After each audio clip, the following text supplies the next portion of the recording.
Hi everybody. This bird inspired me a lot.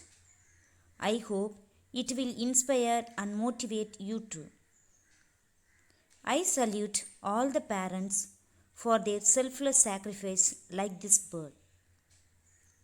Because now you know the situation of the bird. This place is full of snow. If we breathe, even the air becomes snow. In this place, this bird hatches two eggs. The bird has to be in the nest around 30 days to 40 days to hatch its eggs. If the bird goes to search for food, these eggs will spoil.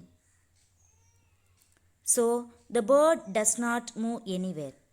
At last, it hatches egg and the chicks comes out.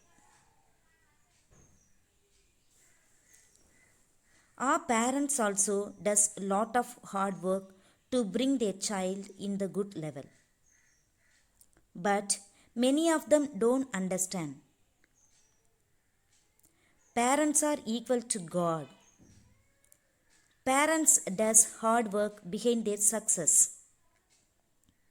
Kindly respect your parents, treat them in a kind way.